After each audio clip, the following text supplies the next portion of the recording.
Hello बच्चों, स्वागत है आपका रेप्लिका वर्ल्ड में। आज हम लोग कुछ और टॉपिक्स पढ़ने वाले हैं एंजाइम काइनेटिक्स की।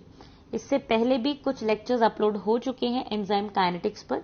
सबसे पहले आप वो लेक्चर्स जाकर देखिए। तो अगर आपको वो लेक्चर्स देखने हैं तो आप चैनल पर जाकर देख सकते हैं या फिर आप डिस्क्रिप्शन में जाकर देख सकते हैं, जहां पर कि आपको प्लेलिस्ट का लिंक मिल जाएगा। तो चलिए आप शुरू करते हैं और देखते हैं किन टॉपिक्स के बारे में आज हम पढ़ने वाले हैं। तो सबसे पहला जो टॉपिक है वो है एंजाइम यूनिट। आप समझते हैं कि एंजाइम यूनिट क्या चीज होती है। एंजाइम यूनिट का मतलब होता है कि जितना अमाउंट एंजाइम का सबस्ट्रेट का ट्रांसफॉर्मेशन करेगा पर मिनट, यानी 1 मिनट में सबस्ट्रेट का ट्रांसफॉर्मेशन करने के लिए एंजाइम का जितना अमाउंट चाहिए होता है, उस अमाउंट को हम लोग एंजाइम यूनिट कहते हैं। यानी सबस्ट्रेट को 1 मिनट में ट्रांसफॉर्म करने के लिए जितना अमाउंट चाहिए एंजाइम का, उस चीज को हम लोग एंजाइम यूनिट बोलते हैं। और ये जो हम एंजाइम यूनिट कर रहे हैं मेजर, ये कर रहे हैं 25 डिग्री सेल्सियस पर। एक एंजाइम यूनिट की वैल्यू इक्वल होती है 1 माइक्रोमोल पर मिनट के। जो हमारा एक यूनिट है कैटल। अब कैटल क्या होता है? जो हमारी ये यूनिट है कैटल, ये एसआई यूनिट है एंजाइम एक्टिविटी की। तो एंजाइम एक्टिविटी की एसआई यूनिट है कैटल। अगर हम कैटल को डिफाइन करना चाहें तो हम बोल सकते हैं कि एक कैटल का मतलब है ऐसा अमाउंट ऑफ एंजाइम, यानी इतना एंजाइम जो कि कैटलाइज कर सके 1 मोल ऑफ सबस्ट्रेट की ट्रांसफॉर्मेशन को पर सेकेंड। यानी 1 सेकेंड में 1 मोल ऑफ सबस्ट्रेट को कैटलाइज करने के लिए या ट्रांसफॉर्म करने के लिए जितने एंजाइम की जरूरत होती है, वो हमारा 1 कैटल होता है। 1 कैटल की वैल्यू होती है 1 मोल पर सेकेंड। अब हम चलते हैं नेक्स्ट टॉपिक पर, जो कि है हमारा टर्नओवर नंबर। टर्नओवर नंबर क्या होता है? टर्नओवर नंबर को सबसे पहली बात हम के कैट से डिनोट करते हैं। इसका मतलब होता है कि मैक्सिमम कितने नंबर ऑफ मॉलिक्यूल सबस्ट्रेट के प्रोडक्ट में कन्वर्ट होते हैं पर active site per unit time, जब एंजाइम पूरी तरीके से सैचुरेटेड होता है सबस्ट्रेट से। कहने का मतलब ये है कि जो एंजाइम है वो पूरी तरीके से सैचुरेटेड है सबस्ट्रेट से, सबस्ट्रेट वहां पर लगा हुआ है।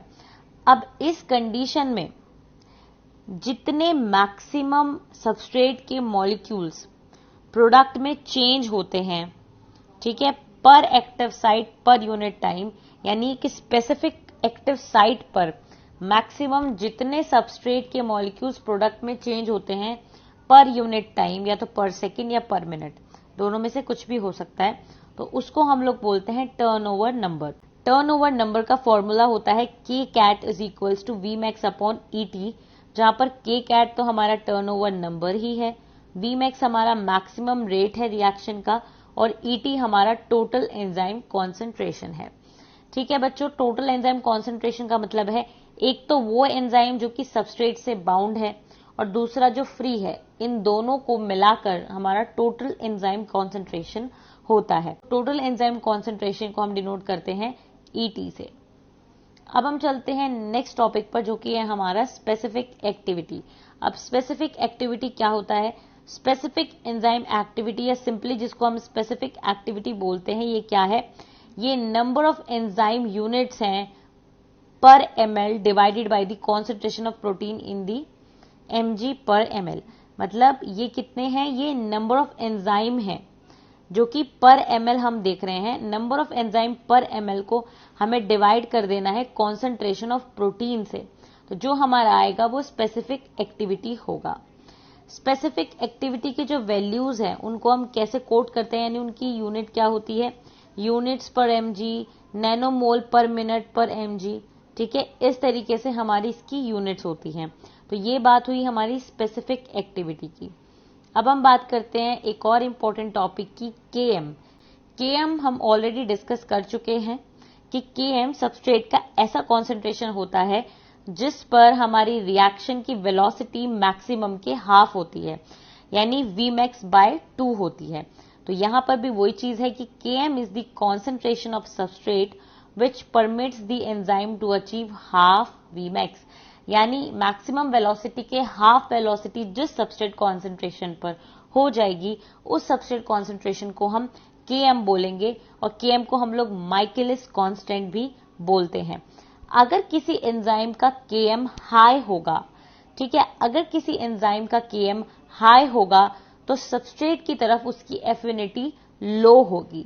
अगर हमारा Km हाई है, यानी ज्यादा सबस्ट्रेट कॉन्सेंट्रेशन पर हमारी Vmax/2 पहुंच रही है, इसका मतलब ये है कि कॉन्सेंट्रेशन ज्यादा की जरूरत है हमारे एंजाइम को वर्क करने के लिए, तो एफिनिटी लो है। हाई Km अगर होगा तो एफिनिटी लो होगी सबस्ट्रेट के लिए, तो ये बात आपको ध्यान रखनी है। और इसी का उल्टा, अगर Km कम होगा तो एफिनिटी ज्यादा होगी। और ये जो फॉर्मूला होता है Km का, वो भी हम देखते हैं। फॉर्मूला होता है V = Vmax S upon Km plus S। यहां से हम Km को कैलकुलेट कर सकते हैं। ये अगर आपको ध्यान हो तो ये माइकलिस मेंटन इक्वेशन है, जिसके बारे में हम ऑलरेडी डिस्कस कर चुके हैं। तो बच्चों, इस तरीके से ये कुछ हमारे इंपॉर्टेंट टॉपिक थे एंजाइम काइनेटिक्स के। इस तरीके से जो हमारी एंजाइम काइनेटिक्स है उसके हमने काफी टॉपिक्स कवर कर लिए हैं। तो बच्चों, आज के लिए सिर्फ इतना ही। मैं उम्मीद करती हूँ वीडियो आपको अच्छी लगी होगी। अगर अच्छी लगे तो लाइक जरूर करें, शेयर करें और रेप्लिका वर्ल्ड को सब्सक्राइब करें।